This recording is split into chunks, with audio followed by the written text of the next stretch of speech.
prazer estar aqui novamente, junto com o pastor Edilson, que é um amigo que tem me dado a oportunidade, o privilégio de poder estar cooperando no ensino da palavra de Deus. E ele me desafiou a estar aqui ministrando acerca de um tema muito importante, muito especial, que é o arrebatamento da igreja. Eu sei que existem muitas questões relacionadas a esse tema e, a princípio, a nossa intenção hoje é de falarmos de questões mais elementares, mais básicas relacionadas a esse tema.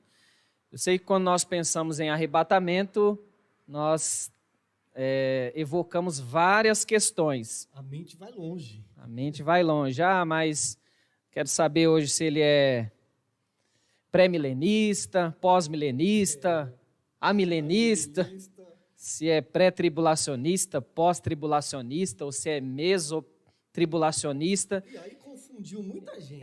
Aí confundiu. Nós vamos entrar em questões mais elementares relacionadas ao arrebatamento. Claro que a gente vai citar alguma questão ou outra que diz respeito a uma dessas linhas, mas até mesmo antes de iniciar, eu quero dizer para vocês, e gosto sempre de dizer, que nós somos pessoas que desejamos servir a Deus, viver para a glória de Deus, e apesar de termos pessoas que têm o desejo de servir a Deus, que amam a Deus, às vezes vão ter pensamentos diferentes a respeito de determinadas questões. Há aquelas questões que não são fundamentais da fé e que não se torna prejudicial eu pensar de uma forma diferente. Isso não vai comprometer a minha fé. Outras questões já são mais sérias, como, por exemplo, a divindade de Cristo, a trindade, mas eu entendo que quando nós falamos de temas como esse, nós não podemos ser dogmáticos, nós não podemos bater o martelo e às vezes ter uma torcida. Eu acho muito, muito complicado esse negócio de você torcer por um lado e você dizer, olha, eu sou de determinada posição, e o perigo disso é que, às vezes, quando nós declaramos que somos de uma determinada linha, não que exista um problema sério em você dizer que você é de uma determinada linha, mas eu penso que, às vezes, isso pode ser problemático, porque, às vezes, a gente quer adaptar o texto à nossa linha teológica, e isso pode se tornar muito complicado e nos comprometer. Sim, Glécio. Eu sei que o assunto ele é bem amplo. Certo que a gente não tem tempo, né? Já até conversei com você e disse que se a gente for tratar a fundo, teríamos que fazer várias aulas, vários tópicos, porque é bem vasto. Mas antes da gente iniciar, eu quero que a gente faça uma oração. Nós vamos orar. Você que está em casa também, quero que você ore. Hoje o assunto ele é de extrema importância para todos aqueles que querem e desejam morar no céu, aqueles que anseiam pelo céu, aqueles que têm curiosidade pelas coisas do alto. Posso dizer assim, né, Glédio? Curiosidade pelas coisas de cima. Então, antes da gente começar, eu quero fazer uma oração. Senhor, meu Deus e meu Pai, em nome do Teu Filho amado, Jesus Cristo, neste momento, nós entramos diante de Ti, Pai, em oração. Senhor, meu Deus, nós sabemos que esse bate-papo, Senhor, ele nasceu no Teu coração. Senhor, que o Senhor também, logo que chamei o Glésio, o Senhor, ele de pronto, ele atendeu, ainda que, mesmo sendo algo desafiador, ó Pai, ele prontamente se colocou à disposição. Senhor, que o Senhor venha usá-lo como uma ferramenta, como um instrumento. Senhor, e que as vidas que estão conosco, Senhor, neste momento, sejam alimentadas, sejam alicerçadas, estruturadas pela Tua palavra. Que o Teu Espírito, Senhor, tome a primazia, a direção, Senhor. Senhor, que tudo o que for falado aqui, Senhor, seja concretizado e fortalecido pelo Teu Espírito. É o que eu te peço em nome de Jesus. Amém. Meus irmãos, nós vamos também, lá para frente, abrir um tempo para perguntas. Certo que nós não vamos ter tempo para responder todas as perguntas. Não haverá, talvez nós faremos um outro dia e aí sim responderemos todas as perguntas. Mas eu quero iniciar aqui, passando para o Glésio, para que a gente entenda o que é o arrebatamento. Porque eu sei que talvez para muitos sabem o que é o arrebatamento. Talvez alguém que está aí assistindo nem sabe o que é o arrebatamento. Então, para que a gente entenda, Glésio, como que a gente pode passar para essa pessoa que tem conhecimento ou que não tenha conhecimento, o que é o arrebatamento? O que você poderia falar sobre isso? E aí você, em poucas palavras, você possa trazer essa resposta clara e objetiva para essa pessoa. Certo. Então, para falarmos sobre o que é arrebatamento, e algumas pessoas até perguntam, mas existe esse termo na Bíblia, arrebatamento? E aí, para responder essa pergunta, a melhor forma é respondermos biblicamente. E eu quero ler com vocês um texto que está em 1 Tessalonicenses, capítulo 4, a partir do versículo 13. 1 Tessalonicenses, capítulo 4, a partir do versículo 13, num contexto onde o apóstolo Paulo está escrevendo aos irmãos que tinham a expectativa, estavam na expectativa da vinda de Jesus, mas alguns irmãos começaram a morrer e eles começaram a ter questões relacionadas à morte e à volta do Senhor Jesus, e nesse contexto o apóstolo Paulo vai dizer: irmãos, não quero que vocês sejam ignorantes quanto aos que dormem. Dormir aqui é uma palavra que ele utiliza para amenizar a força da palavra morte. Então aqui é os que morreram no Senhor. Para que não se entristeçam como os outros que não têm esperança. Se cremos que Jesus morreu e ressurgiu, cremos também que Deus trará mediante Jesus e juntamente com ele aqueles que nele dormiram. Versículo 15, dizemos a vocês pela palavra do Senhor que nós, os que estivermos vivos, os que ficarmos até a vinda do Senhor, certamente não precederemos os que dormem, pois dada a ordem, com a voz do arcanjo, o ressoar da trombeta de Deus, o próprio Senhor descerá do céu e os mortos em Cristo ressuscitarão primeiro. Depois disso, os que estivermos vivos seremos arrebatados, juntamente com eles nas nuvens, para o encontro com o Senhor nos ares, e assim estaremos com o Senhor para sempre. Versículo 18, consolem-se uns aos outros com estas palavras. Então, de acordo com esse texto, o arrebatamento, primeiramente, é um evento histórico e não simbólico, é algo que acontecerá na história, e a ideia do arrebatamento é esse encontro dos crentes em Cristo com o Senhor nos ares, ou seja, os crentes estão subindo e o Senhor está descendo e haverá um encontro, estes crentes serão tomados por Deus. Então a ideia de arrebatado é a ideia de que aqueles que creem em Cristo, tantos aqueles que morreram em Cristo, ressuscitarão, e aqueles que estiverem vivos no dia em que o Senhor vier, serão tomados e automaticamente transformados. Esse ato do Senhor que toma esses que creem nele, tanto aqueles que morreram em Cristo como aqueles que estão vivos, é chamado de arrebatamento. O Senhor toma para si os que são seus. Uma forma clara e simples do que é o arrebatamento da igreja. É algo que vai acontecer. E a pergunta que nós temos que estar sempre perguntando para nós mesmos é se nós estamos prontos para este arrebatamento. E esse tema, ele traz uma interrogação para todos nós. Porque o arrebatamento a gente sabe, né? Eu creio que você vai falar sobre isso. Ninguém sabe o dia e nem a hora. Mas nós temos que estar pronto para esse evento que a Bíblia ela declara, ela afirma que vai acontecer.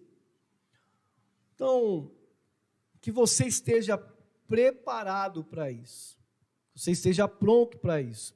Antes da gente continuar, eu quero falar para você que está aí, se você tiver alguma pergunta, você mande aqui que a gente vai estar respondendo algumas. A gente vai estar aqui pegando, selecionando algumas e respondendo. Talvez dentro do que a gente está falando, você surja uma dúvida, uma pergunta, e você queira esclarecer. Compartilhe conosco aqui, que nós iremos tentar responder para você. Tá bom, Glésia? Então você pode continuar dentro do que você quer passar para nós, dentro esse assunto tão importante, que é o arrebatamento. Hoje eu acho que crentes e não crentes, aqueles que conhecem a Bíblia, eles creem nisso. Esses dias eu estava conversando com alguém que não serve a Deus, e ela pegou e falou para mim assim: o que está acontecendo hoje é sinal da volta de Jesus. E aí já a gente vai falar sobre os sinais. Acredito que a gente vai falar sobre isso. Mas por que eu estou trazendo isso? Porque uma pessoa que não serve a Deus, ela consegue enxergar que os sinais estão acontecendo. Então, Glésio, por favor, continue. Certo. Com respeito a essa questão, o pastor Edilson até citou o fato de nós estarmos preparados. O apóstolo Paulo, em Romanos, capítulo 13, versículo 11, ele vai dizer assim: digo isto, que conhecendo o tempo, que já é hora de despertarmos do sono, porque a nossa salvação está agora mais próxima de nós do que quando cremos. O apóstolo Paulo, ele se utiliza dessa realidade da vinda de Jesus para termos uma vida íntegra, de santidade, de amor, uma vida agradável ao Senhor. E ele diz que o nosso despertamento ele precisa acontecer com base no fato de que a nossa salvação está agora mais próxima de nós do que quando cremos. Entendemos que nós fomos salvos, estamos sendo salvos e seremos salvos. Essa salvação que aponta para o futuro tem uma relação com essa volta de Jesus. Com relação a essas questões envolvendo a escatologia, para os irmãos que são aqui dessa igreja, nós tivemos a oportunidade de estar estudando teologia sistemática de uma forma mais introdutória, mas nós vimos alguma coisa sobre escatologia. Essa palavra escatologia vem de escatós, que é o estudo das últimas coisas. E dentro da escatologia, nós temos várias questões que estão relacionadas a essa segunda vinda de Jesus e ao arrebatamento. Algumas coisas são muito polêmicas e acaba sendo alvo de muitas discussões, mas há coisas que são consenso no meio evangélico. Então, o importante para nós aqui é entendermos as coisas que são consenso para nós, coisas que faz com que nós, sendo cristãos, precisamos declarar que cremos nestas coisas, que faz parte da esperança cristã. Então, a primeira coisa que é consenso no meio evangélico é que a volta de Jesus será física e visível. Quando nós lemos lá em Atos capítulo 1, versículo 11, quando Jesus está ascendendo ao céu, e Jesus está sendo visto pelos homens, e os anjos aparecem e vão dizer que da mesma forma que ele está sendo recebido ao céu, um dia ele voltará. Isso mostrando que, da mesma forma que ele subiu, de forma visível, física, um dia também ele voltará. E para ratificarmos, confirmarmos isso, nós temos em Apocalipse capítulo 1, versículo 7, que todo olho verá. Então a volta de Jesus será física e visível, será um evento histórico e não simbólico. Outra coisa é que a Bíblia fala do milênio. Apocalipse capítulo 20, a partir do versículo 1, fala que haverá um milênio. Aí a questão é, o milênio é literal? Nós já estamos no milênio? O milênio será quando Jesus voltar ou depois que passarmos pela grande tribulação? Então há discussões com relação a isso, que envolve também a questão do arrebatamento. Mas uma coisa nós podemos dizer, a Bíblia fala que há um milênio. Se 1000 anos aí é literal ou não, é uma outra questão. Mas a Bíblia afirma que haverá um milênio. Outra coisa que a Bíblia afirma é que haverá uma batalha entre o bem e o mal, que é chamada a batalha do Amargedon. Apocalipse capítulo 16, versículo 13 ao versículo 16. Haverá também o juízo final. Todos nós concordamos que haverá o juízo final, Apocalipse capítulo 20, a partir do versículo 11, que nós temos lá a afirmação de que aquele que não foi achado escrito no livro da vida, este foi lançado no lago que arde com fogo e enxofre. Outra coisa relacionada à volta de Jesus é que haverá sinais. Então existem sinais. Jesus falou dos sinais que antecederiam a sua vinda. Que sinais são esses? Nós temos lá em Mateus 24, Marcos 13, Lucas 21, que haverá fome, terremoto, pestes, surgirão muitos falsos profetas. Por se multiplicar a maldade, o amor de muitos se esfriará, haverá sinais nos céus. Então, todos nós concordamos que haverá sinais e nós já podemos perceber que alguns sinais eles já são notórios. Outra questão, haverá a grande tribulação. E quando pensamos na grande tribulação e na questão do arrebatamento, aí há um debate, né? Muito intenso. A linha pré-tribulacionista, pós-tribulacionista, mesotribulacionista, é simplesmente a ideia de que a igreja vai passar pela grande tribulação? Será que a igreja vai experimentar um pouco da grande tribulação ou a igreja vai ser poupada da grande tribulação? Será que Jesus vem antes? Será que a igreja vai encarar o anticristo? E por falar em anticristo, a Bíblia também fala que vai surgir o homem iníquo, aquele que é sob a influência de Satanás, uma personificação do mal, e todos nós concordamos que esse anticristo vai aparecer no mundo. Isso nós encontramos em 2 Tessalonicenses, por exemplo, 2 Tessalonicenses, capítulo 2. Haverá uma grande apostasia, expansão do evangelho, Mateus 24, 14, esse evangelho será pregado para todas as nações e acontecerá o que a Bíblia chama de arrebatamento. Conforme o pastor Edilson disse aqui, Mateus 24, 36. Porém, daquele dia e hora ninguém sabe, nem os anjos no céu, nem o Filho, mas unicamente o Pai. Jesus disse essas palavras enquanto estava aqui no seu ministério terreno, mostrando falando que daquele dia e hora ninguém sabe, nem os anjos no céu, nem o Filho, unicamente o Pai.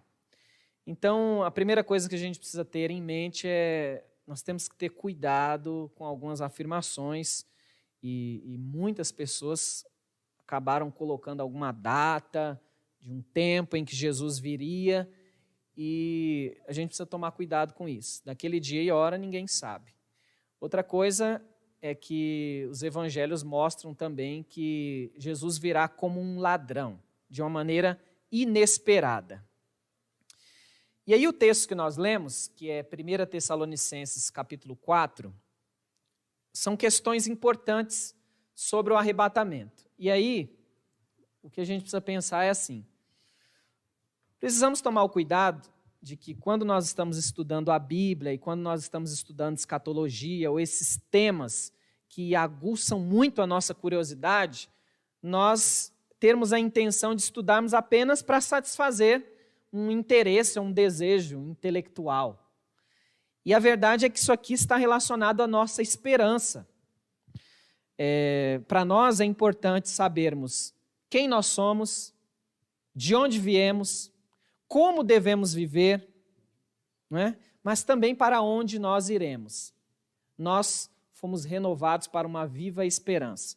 E essa esperança é de que nós estaremos para sempre com o Senhor. E aqui em 1 Tessalonicenses, os crentes não são proibidos de ficarem tristes. A tristeza é inerente ao ser humano. Todos nós temos os nossos momentos de tristezas e alegrias, até mesmo Jesus chorou. Mas há aqui uma palavra de Paulo que diz que nós não podemos nos entristecer como os demais, como as outras culturas ou os outros povos que não têm esperança.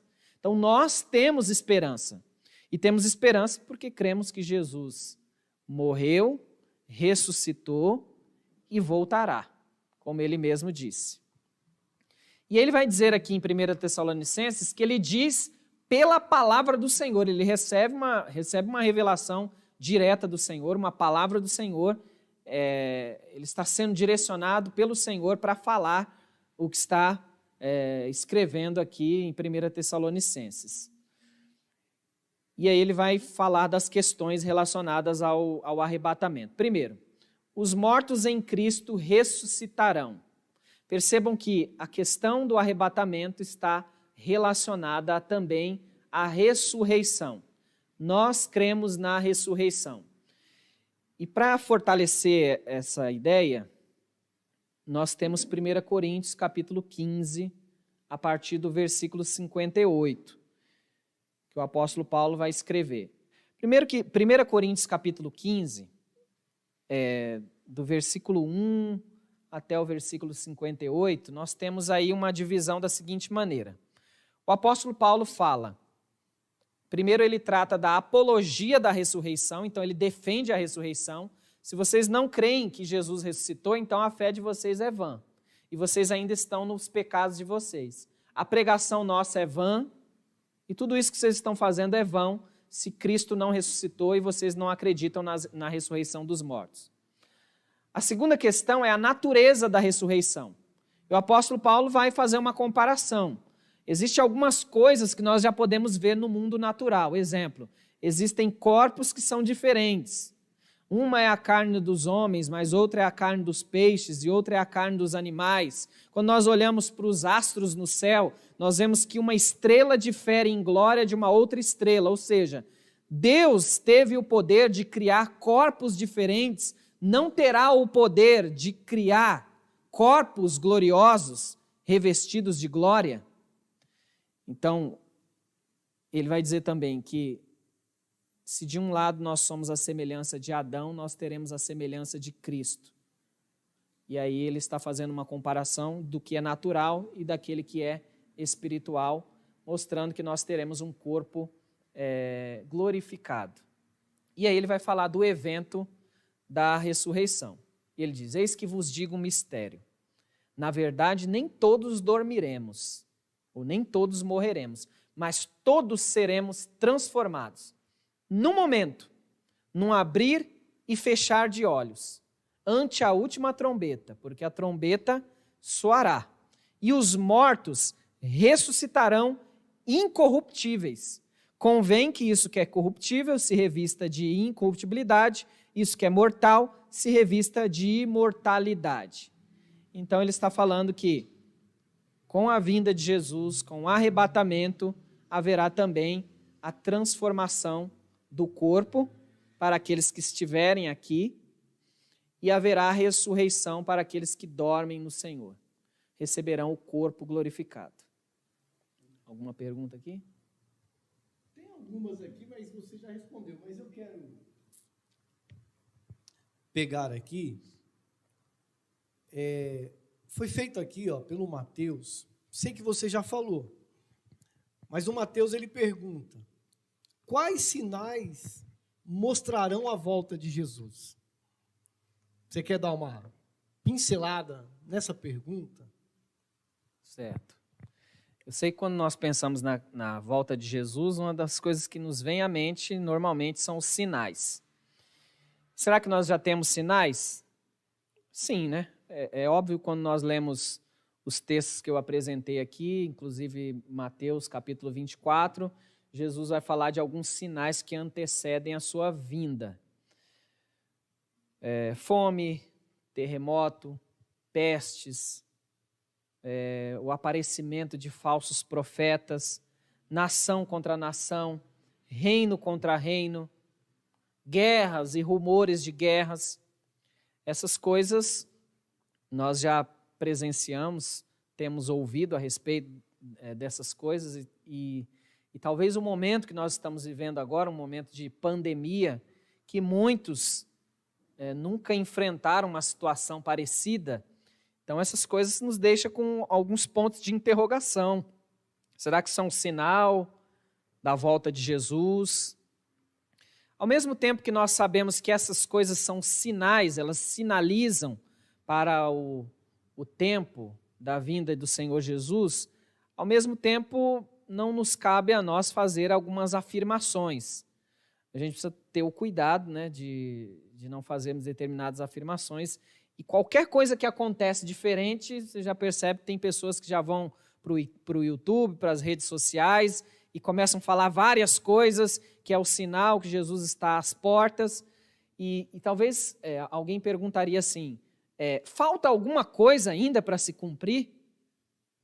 É uma pergunta importante, né? Será que todos os sinais relacionados à vinda de Jesus já se cumpriram? E eu diria não. Uma das questões importantes é também a expansão do Evangelho ser conhecido. Não que Deus seja refém de nós ao ponto de que Deus dependa exclusivamente de nós para que a sua mensagem seja conhecida. Mas quando olhamos para alguns textos da Bíblia relacionado ao fim dos tempos, quando nós lemos o Apocalipse, nós vemos que todos os povos, línguas e nações terão acesso ao conhecimento, ao Evangelho. Então, eu penso que essa é uma das questões importantes, a expansão do Evangelho. Não quer dizer que todas as pessoas vão conhecer o Evangelho, mas o fato da Bíblia dizer nações, povos, talvez sejam continentes, países que ainda não conheceram a mensagem do Evangelho. Então é isso, sobre os sinais.